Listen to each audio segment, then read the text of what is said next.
So the other day I came out here and I was prepping Lisa's garden. But one thing I didn't get to was her raised beds. So today I'm gonna get the soil for her raised beds. So like everything on our homestead, the soil here, it's got a little story behind it. So the story, it starts about 2 years ago when I was helping some neighbors. We were working a sale together. But our role there was we were making some food for everybody. I think for this sale we were making chili. It was a lot of fun. It was just a bunch of guys hanging out, talking. And it came up like, hey Charlie, aren't you guys planting a garden?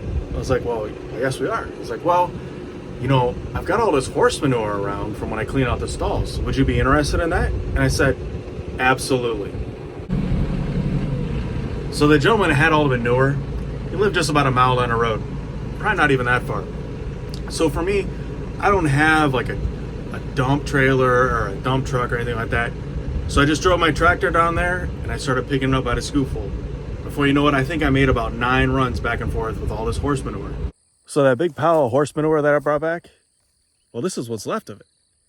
This was huge. I mean, it was about as high as I could pick the bucket up and just keep dumping it on top. So now I'm gonna uncover this because there is grass that's grown over the top of it. We're gonna see what's inside of it.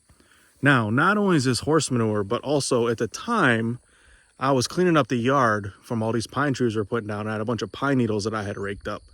And I put those on here also. So hopefully, if all works out, everything has been broken down and we just have soil left behind that I can take up there and I can put back into Lisa's garden beds. So wish me luck. Hopefully this will work out. All right, so I made it back to the garden area. So here's the raised bed.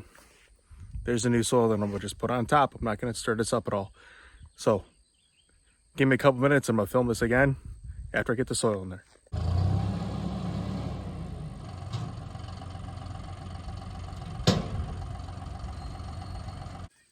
All right, so got the soil into the garden bed now, and Lisa's gonna go ahead and companion plant this raised bed.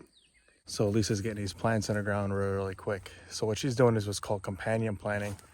So right down here in the corner, she's planting these marigolds along with our tomatoes.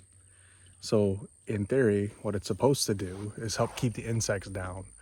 As time goes on, we're gonna see how well it works here on our property and in our garden. Okay, so in this bed last year, I had peppers and they did fantastic. I was talking to my friend Jeremy from St. Mojo Homestead, and he said that companion planting is the way to go when you're trying to lessen the effect of pests on your vegetables. So I am going to take these marigolds and I'm going to plant them around the outer perimeter of this bed, and hopefully that will deter the pests from getting to my tomatoes.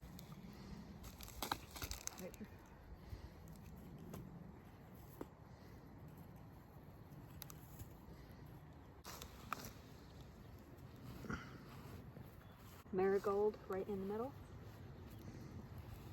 They're in really good shape. So this is Burpee, big boy. Oh, I forgot to put it again. Whoops.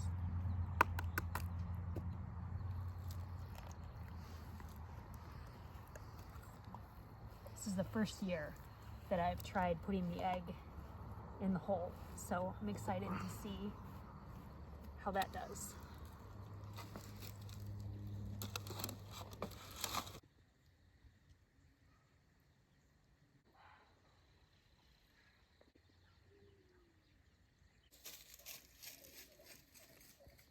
I was so happy tonight when I saw Charlie out here with the tractor and putting fresh soil into these garden beds.